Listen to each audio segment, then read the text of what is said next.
Hey everybody, and welcome to Dominion Cards, the video series where we take a strategic, in-depth look at various cards from the board game Dominion. Today we're looking at Baron. This is a 4-cost action card from Intrigue, and it says, +1 buy, you may discard an estate for 4 coins.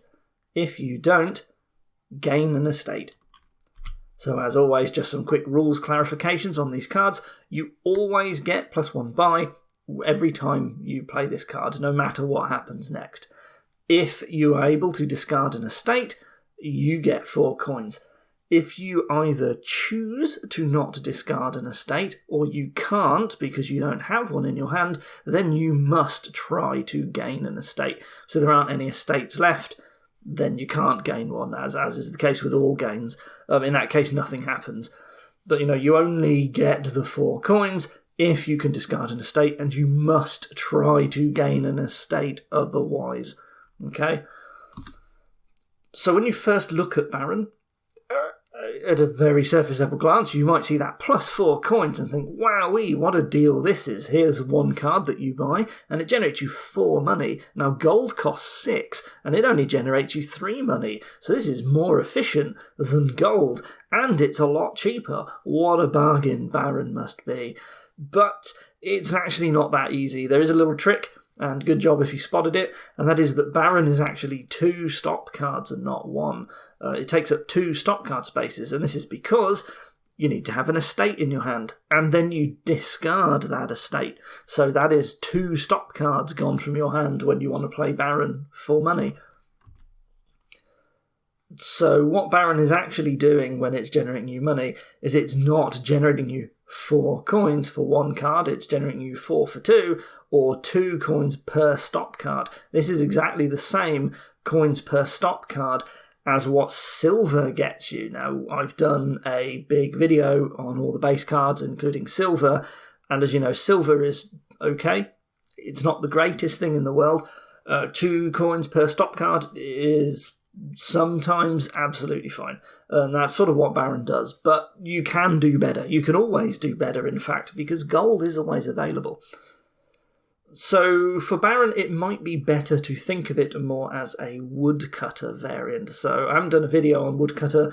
Woodcutter was a removed 1st edition card in the base game. It's actually out of print now, which is why you don't see it anymore if you were to go out and buy Dominion, and it's not on the online game. Woodcutter was just a 3-cost terminal action card that gave you 2 coins and a buy. That was it. That's all it did. And so Baron might be better when gauging its power level to think of it as Woodcutter, except when you play it, it also allows you to make an estate act like a silver for that turn. Yeah, so, the Baron itself is not necessarily giving you as much money as it looks. There's more to it than that. Now, this is not totally accurate, as the case with all analogies. So when I say that Baron is 2 stop cards for 4, and you think about, if you're buying a Baron and adding it to your deck, that's sort of like a silver in terms of the efficiency, in terms of stop card space. That's sort of loaded with an assumption that you're actually going to be gaining an estate along with it to use with it. Or alternatively, you might choose to not trash one of your starting estates. So you're going to keep it around, so you do effectively have 2 stop cards in your deck that you otherwise wouldn't have when you decide to go and use Baron. But the reality is that if you already had that estate and you had to draw it every time anyway, then adding a Baron is actually only adding 1 stop card to your deck. Because if you hadn't added the Baron, well, the estate's still there. You're still drawing it. It's still using up that stop card space, except it's not getting you any money at all now. So most of the time you start the game with 3 estates. There is one exception to this, and that is if you are choosing to use shelters from the Dark Ages expansion. In that case, you don't have any estates in your starting deck, and Baron is a lot worse in that case, because you have to actually buy an estate along with it, or play a Baron once to gain an estate to go with it. Sometimes you cannot trash your starting estates, and in this case, the first 3 Barons that you add to your deck, you will be getting 4 money for each of those for only adding 1 stop card each. So Baron is sort of twice as effective if you cannot trash your estates, or you're so early in the game that you haven't yet had the opportunity to get rid of them. But if you do decide to trash the estates, there is an opportunity cost involved with this. That is where you are now choosing to have 2 stop cards in order to get your 4 coins. You could have done something else. This is what is meant by the opportunity cost, right? You could have trashed them and bought golds in their place, or even just swapped the Baron and the estate for 2 silvers, and now you're not spending an action to get the money, right? That's the trade-off that Baron is asking you to make most of the time. Now, something that you will have seen people do when they are drawing their deck and using Baron is that you don't actually have to own multiple estates. You can discard the same estate multiple times to multiple Barons if you have the ability to then draw it back out of your discard pile on the same turn. This may feel more efficient than, like, say you wanted to play 3 Barons. Is it better to own 1 estate? Or is it better to own 3 estates to use for them? And you might intuitively immediately think, only owning 1 estate, that's just 1 stop card that I'm using for 3 Barons, so clearly that's a lot more efficient in terms of space. But that is not the case, because you have to actually discard the estate out of your hand. You have to draw it up again for the next Baron. So again, you are having to draw 2 stop cards for each Baron play. You have to draw the Baron, and then you have to draw the estate. And sometimes you will be drawing that same estate multiple times. However, it is worth noting that because the estate after the first Baron play goes into the discard, this means that when you draw it again, it's going to essentially be at the bottom of your deck. So normally when you are drawing your deck, you want all of your stop card payload, like your basic treasures, for example, to be at the bottom, ideally. So when you're using Baron, if you think of it in terms of it being like 2 silvers, one of those silvers is going to be bottom decked for every Baron after the first one in your deck. And sometimes that will matter. Like, it's certainly easier to draw your deck if that is the case. So that's sort of the value of choosing to actually discard 1 estate multiple times. Don't get fooled into thinking that it's actually more efficient in terms of stop card space, though, because it actually isn't. The benefit is not what it seems at first. So there are sort of 2 situations that you consider using Baron in, and I'm going to categorise them into early game, and the other one is mid game and late game, or essentially everything except the early game. So when you start with Shelters, Baron is completely terrible as an opening buy, because you would have to actually gain an estate to start using it, and you really don't want to be adding yet another estate to your starting hand. So if Shelters are in the game, just rule out Baron as an early game card. It's usually not happening. It's just terrible in that case. If you do start with estates, then this usually means you haven't had the chance to trash the estates really early on. So Baron is efficient in that case, right? That opportunity cost of trashing the estates, you couldn't have enacted it yet. So Baron makes for a pretty good opening buy, and it's useful if you very specifically want to try and spike a really high price point as soon as possible. So Baron is actually very good on hitting 6 or 7 on turns 3 or 4. It's very, very good at doing this. And you can even use it to hit an early 8 or an early 9 a little later on. So there's a bunch of cards that cost 8 that you might want, maybe even Province if you have Tournament in the game, but otherwise, you've got Prince, you've got Citadel, you've got Pathfinding. There's a whole bunch of things that you might want early on at 8. And of course at 9, there is Platinum from Prosperity. But, 7, 6, these are the sorts of things that typically you will be looking for if you are going to choose to pick up a Baron really, really early. Now, I believe that Baron, as an opening buy, is actually slightly worse at hitting 5 than it is at hitting 6 or 7. And sure, if you hit 6 or 7, you can buy a 5-cost card, but in terms of the number of times you're going to hit 5, you're not really going to be hitting 5 twice necessarily. It's slightly worse at doing that. And of course, as we will get into, Baron has a big chance of failure. So, or not a big chance, it has a low chance, but the actual failure is pretty bad. So if gains are limited and there are good cheap cards available, you might want Baron for the plus buy, but also because it gives you a whole load of economy as well, Baron, even early on, lets you actually buy multiple copies of those other cards. So Baron, you can look at it and say, like, I want to be getting these good, like, 4-cost cards or whatever, but also there's these other, like, 2-cost cards that I really want as well. So how can I gain all of those cards at the same time? And if you're able to hit 6 with an extra plus buy, you can get like a 4-cost and a 2-cost at the same time. Or you just want a whole load of a particular, like, 3-cost card. And, like, Baron will help you do that if you buy it early. Because you have a pretty decent density of estates in the early game, Baron has a pretty good chance of actually being used for money before you're in the state where you can draw your deck. So that's why you'd want to open with Baron to sort of maximise your chance as well of hitting it with an estate in that case. But this is something that's really important with Baron that I alluded to already. Baron can actually miss. Now, the odds are pretty low, like you're not going to see it a lot of the time, but sometimes you will. Sometimes you will actually draw that Baron with 4 coppers or like 3 coppers and a silver or whatever, and that could be absolutely terrible when that happens. That can be a pretty catastrophic failure. Like if you've bought Baron in the early game, you really want to spike some really high price point. Like maybe you just got to get that Forge as soon as you can, and if your opponent can do that and you just whiff your Baron completely, you're basically toast. Right, in some games that will actually happen, and it's just the way Baron works, I'm afraid. In this case, when that happens, you usually just want to not play the Baron, because if you do, you're going to gain an estate, and that's like just choosing to junk yourself really early on. And why would you do that, right? You don't really want the estate early on. You might think to yourself, the Baron missed, therefore I should add more estates to my deck in order to make sure it doesn't happen again. Don't do that. Just don't play it. Don't gain the estate.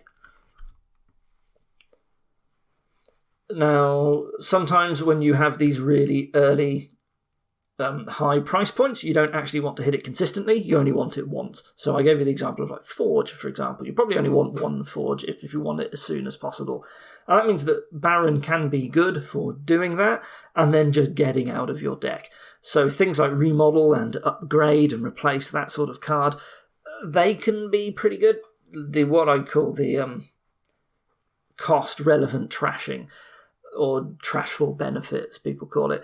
Those sorts of cards are fine with Baron because you can buy the Baron, get its use, and then get it out and swap it for something better. Alternatively, if you are using it to buy a high price point, well, now you've effectively done the equivalent of adding 2 silvers to your deck. Even if you plan to, get rid of the estates, you might decide to just leave one, and it's like, now you just happen to have this economy. That means you don't need to now try and add a bunch more treasures to your deck because you've got this Baron there. So that's just sort of a benefit of buying it early, but you sort of wouldn't necessarily really buy it early just for that. You're usually buying it early because you want the high price point. Now, in the mid and late game, or every other use for Baron that isn't the early game, you need good draw if you want to keep pairing the Baron up with the estates. As you're adding other cards to your deck, going to start becoming less and less likely that you just draw them together at random, so you really need decent draw. If you want to multi-discard the same estate, as we've talked about before, you have like 3 Barons and just the 1 estate, then a lot of the time you're going to want to make sure that you have single card draw, like a cantrip, a card that just has +1 card, +1 action, because you're going to discard just the 1 estate into your deck, and if you want to be as efficient as possible with your card draw, you then want to play a card that draws just 1 card in order to get that estate back in your deck. Now, bear in mind that if you are going to set up your deck to be doing that, then you have to still have those cantrips available to play after you've drawn everything else. So your draw still has to be pretty good. You can't be playing those cantrips to draw further through your deck in the middle of your drawing. You still have to have some available at the end. So generally, you just need good draw if you're going to be using Baron in some sort of proper, fully functioning engine deck late game. Sometimes for Baron, you just want the plus buy. Baron, I would say it's a card with pretty poor opportunity cost going for it. A lot of the time, Baron is actually not a very strong card. So Baron is going to get better when it can fill a niche for itself. If it is, for example, the only source of plus buy, then there are going to be some games where you want to buy it and it doesn't actually matter how inconvenient it is that you've got to pair it with an estate. It doesn't matter if it's not actually the most efficient thing in the world. You just need the plus buy. And so Baron is going to be pretty good in games with that, but only because you don't have a choice. Sometimes you want all of your money to come from action cards. Certain cards in the game will encourage that. So Scrying Pool is very, very good at drawing action cards. Vineyard is a point that scores you more the more action cards you have. So you just want to be buying action cards in every opportunity if possible. Bandit Fort is a landmark where you lose 2 points at the end of the game for every silver and gold that you have. So if you can find other forms of money, then you don't lose points. Pirate Ship from Seaside, this is a card that is like the attacking part of Bandit, so it will be looking to trash your treasures, but they can't trash your barons. So these are just some examples of reasons why Baron might be more attractive than, say, 2 silvers, even though it's costing you the action. If you wanted it just for the money, you know, there will exist situations where Baron is going to be better as that result. Now, one situation where this sort of card is usually pretty good is Draw to X, but bear in mind that Baron has some challenges added in that is the same as the challenges that you get with Remodel. You know, Baron, you see here that it can discard an estate, so you might think to yourself, wow, that's good for Draw to X, because if I draw an estate, I can discard it with the Baron, and now I get to draw more with my cards like my library. But Baron is terminal, and terminal sources of money are pretty difficult to use sometimes in Draw to X, particularly the terminal Draw to X like Library. You really want to be buying villages and spending them on playing more libraries. So if you've got Baron as a source of money, then sometimes you may be struggling to actually play it in the middle of your turn. And sometimes it can also be hard to pair it up with your estate, because if you have just the Baron or just the estate on its own, you're now stuck with them in your hand until you draw the other one, and that's sort of a little bit worse for your Draw to X. And if you have discarding Draw to X like Minion, then the same thing with Remodel. Like, it's just going to be almost completely hopeless to actually get Baron to work. Could happen, but it's most likely not going to happen, and they will just be dead cards because you never get to pair them up. Sometimes the estate is pretty good. So there are certain cards that really make estate better. So Silk Road is just an alternate victory card that really likes you to have a load of estates because it gets better the more victory cards you have. Shepherd comes with pasture. That means that estates are worth double, but also you can discard estates for draw as well. So you can use Shepherd as your main source of draw, and it's really, really good, and you will actually want a very high proportion of victory cards. You usually want like 50% of your cards to be victory cards when you're playing with Shepherd, so you're just going to have a load of estates, and that's really good for Baron. And of course, Inheritance, this is a card that Baron is sort of like tailor-made for, because it's a card that you usually want really early, but it costs 7, and Baron is really good at hitting that. And then, once you've got the Inheritance, you want some way to gain a lot of estates easily. And what is Baron's speciality? It's gaining new estates. So Inheritance is like the power combo with Baron. Like, Baron just perfect for Inheritance. When you see them together, it's just a great way to get Inheritance up and running and making the most out of it. Now, you might think Baron is going to be pretty good for Gardens, because Baron has a plus buy, and it can gain you an estate at the same time. So that's getting 2 additional cards when you play Baron, and that's going to sound pretty good. But the big problem with Baron and Gardens is that you might actually struggle to buy the Gardens if you're going to do this, because you're going to stop being able to pair it up with estates, and then it's just a card in your deck that's not generating you any money, and so you just can't buy the Gardens when you need to, right? It's not like Workshop. Workshop is really good with Gardens because it gains Workshops and Gardens very effortlessly.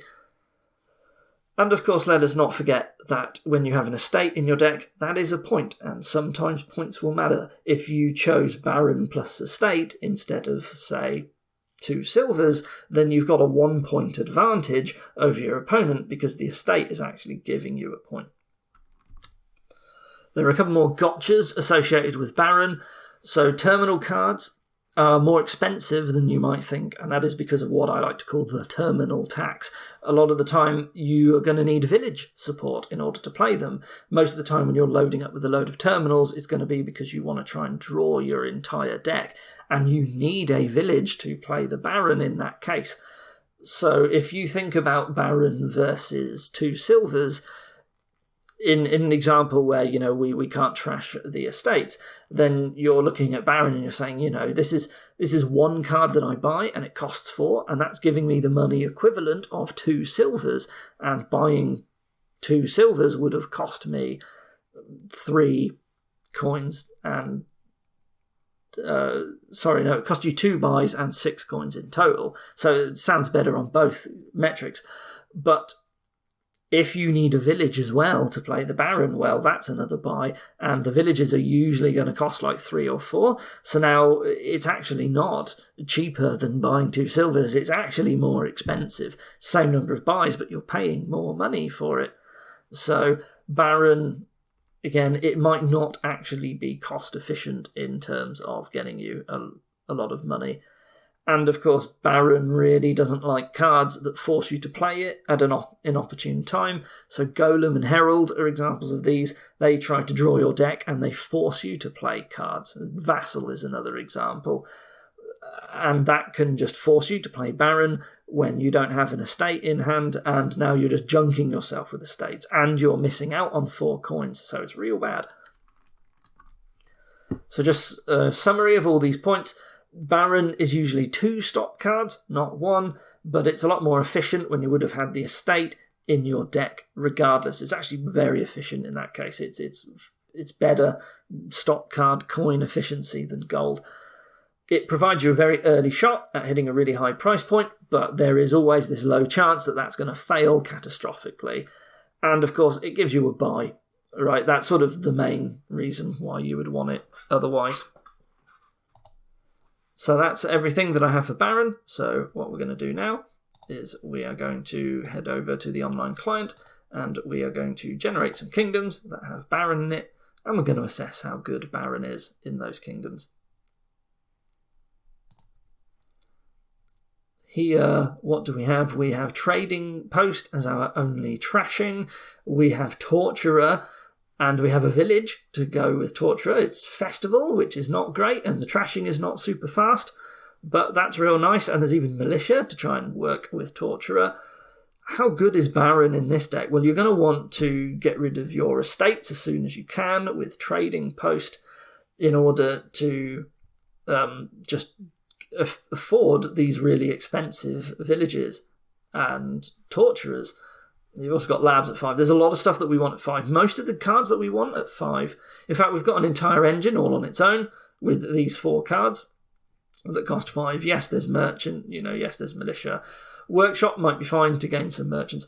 Baron here is actually not very good. So if we want a card that is giving us a buy and 2 coins, well, we've got Festival already to do that.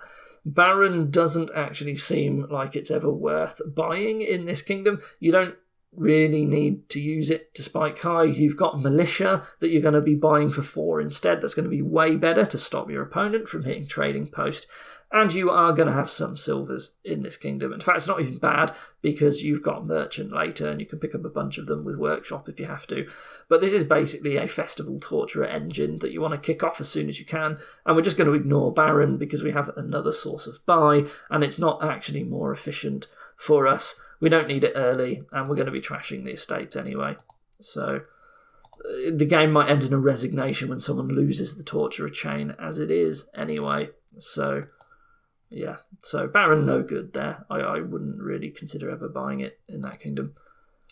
What do we have going on here? We have Upgrade and Remodel as trashing. There is a village, there is nobles. what do we want to upgrade estates into if we do? We'd want Merchant. Now, Baron, there is a 6-cost card that we want multiple copies of. Baron will help us get nobles, but do we care? Well, the only draw is nobles and moat. We could get a lot of nobles. It's actually quite nice to gain a whole bunch of nobles because it's effectively our main draw. Oh, excuse me. And so I've lost my train of thought now because I coughed. How are we going to achieve that high price point? Well, we could open mill and silver. We actually want to hit upgrade, I think, way before we want to hit nobles. Nobles isn't really doing anything for us until our deck is nice and thin. So mill is going to be a better opening. I really like mill as an opening card here. And we don't care about remodel because we've got upgrade. Well, at least we don't care about remodel early because upgrade's going to be trashing the estates. So I don't think Baron is very useful here. Now, it is the only plus buy. Maybe Baron is something that we pick up later and we do just get an estate. Maybe the Baron helps us gain the estate and we just play it to get the estate because there's no other way we're getting one unless we buy it otherwise. Is an engine that is just basically grabbing as many nobles as possible actually any good? There is Bureaucrat with 2 victory cards, but I don't see that as being good. What's the alternative to doing the upgrade nobles mill engine? There doesn't seem to be anything that's very good. Is Duchy Duke okay on this board? Well, there is mill to help with Duke, and honestly, that's not bad. And there is, I don't think Bureaucrat is necessarily good with Duchy Duke. Maybe it hurts the Duchy Duke player. No, it actually doesn't because they don't care so much. It does hurt them with mill, though. Can Duchy Duke actually compete with a mill and nobles engine? I'm not sure it can in this case. Then again, the nobles mill thing just isn't very good. Like, it's real hard to draw because you need 2 nobles that are very expensive just for, like, 1 laboratory effect. Yes, you could use moat instead, but honestly, that's even worse. I would rather just gain as many nobles as possible and draw using nobles. So the draw's really hard here. Maybe Duchy Duke has some competition here. Maybe Bureaucrat and mills in a Duchy Duke deck is actually not the worst thing ever. Like, maybe that's actually fine.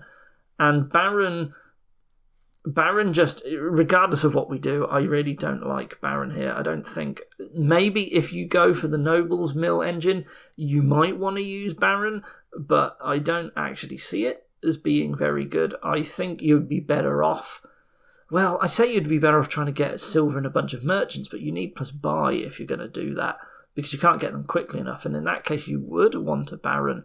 But I'm certainly going to be trying to trash.